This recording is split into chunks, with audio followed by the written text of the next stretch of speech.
Your safety when cycling is probably the most important thing when you're out on the road. And part of that safety is being aware of your surroundings. Two products that try and let you have some entertainment whilst in those surroundings are these. First of all, bone conduction headphones, and second of all, these kind of open ear headphones here. The bone conduction are actually some very interesting tech. They sit in front of the ears and send the vibrations through the bones into the smaller bones in the ears so you can pick up that sound, leaving your ear open so you can hear everything on the road. These other ones that I have here were actually sent to me for this video so I could test them out for you guys. They actually just sit on top and over the ears, so they look like it's a covered ear, but actually it's not. I can still hear everything around me, and then the speaker just sits over the ear. Now, when I bought these a few years ago, these bone conduction ones, honestly, they didn't really work for me. When you're out running or you're out on the road, you can't really hear the music or the podcast or the playlist that's going on, which is very frustrating. So actually, I always just reverted back to going to a single earphone in, other ear open to the world. It didn't really matter how loud you played it. As soon as a car came past, you couldn't hear anything. Then these guys came to me, Allway. They said, do you want to test our earphones out and see if they work for your sport cycling as well? So I said, sure thing, let's give it a go. And I'm going to get onto a road test later on in both Mallorca and the UK in this video. But first of all, let's start with what's good about these. The first thing that I really like is actually the security of them. So when they're on your head, they feel very light. You can't really notice they're there. It takes about 3 to 4 hours for you to start to feel them on the ears, so you can wear them for a very long time. Secondly, because of the band around the back, they're not going to fall off, which is a great thing. They feel very secure on the head as they hook over the ear. The sound quality of these are good. They're more than good enough to enjoy. They're not like boomy or bassy. I quite like a powerful bass.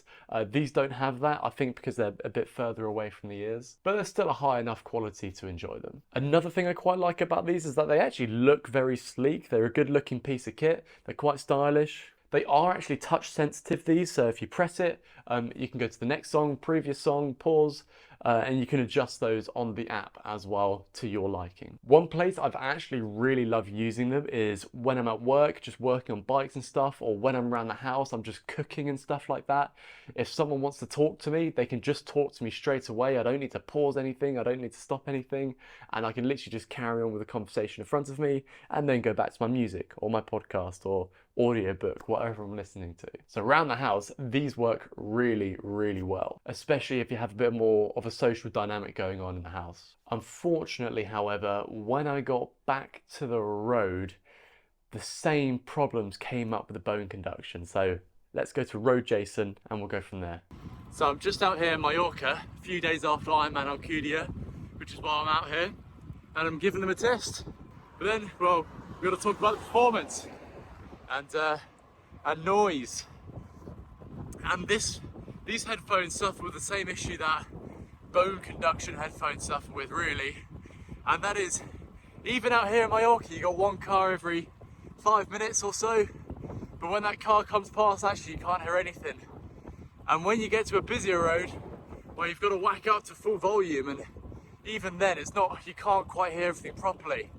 For music, it's fine, really, but when it comes to podcasts, you can't really hear the podcast when you're on a main road. When you're on a quiet one like this, not a problem. Then we get to a second issue that I have with these, and that is wind noise.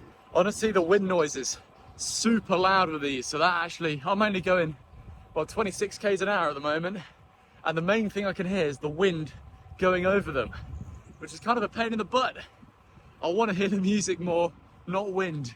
To be quite honest, I think both of these problems are only going to get worse in the UK, because relatively speaking, the cars drive slower here than the UK, so they're quieter. There's less road noise, less wind noise, and not only that, they're less frequent here.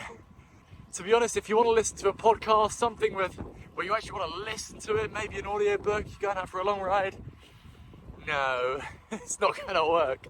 By the time you've cranked that volume loud enough that you can't hear the wind noise or you can't hear the car noise anymore, to be honest, it's so loud it kind of starts to hurt the ears after 20 minutes, and you want to cycle with it on for more than 20 minutes. As suspected, back here in the UK, and I just can't hear anything on them. The cars come by so frequently, Here we go, 1, 2, 3, 4. There's another 5 coming up the road. You just can't hear anything, even at full volume. And it's really sad, but it just means they don't work. In regards to the wind noise, it starts to really pick up over 30 k's an hour. You can hear mostly wind after 30 k's an hour. It's just too loud to listen to the music. And, well, some people don't, but a lot of people can hold 30 if they want to. It's an achievable speed. I will admit, there are a lot quieter places to ride your bike than Surrey. I mean, it's too busy here, it doesn't matter where you go, even on the quiet roads. But even still, for me, it just doesn't work. It might work for you, but for me, it's a no-go. So to be quite honest, as a conclusion there, I think I wanted these to be better than the bone conduction ones, but they just suffer from the same issue. And if I'm quite frank, if I'm going out cycling and I want to be a bit safer, I'm going to put one fully closed earbud in and I'm going to put the other one open to the road. And so there it is. In conclusion, really, these fall for the same problem that these do. They just can't produce enough sound or block out just enough sound that you can really hear them.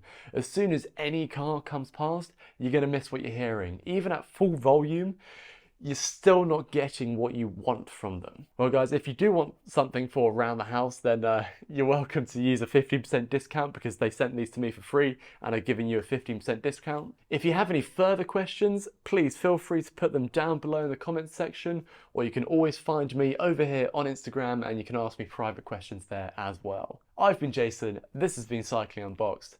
I'll see you in another video.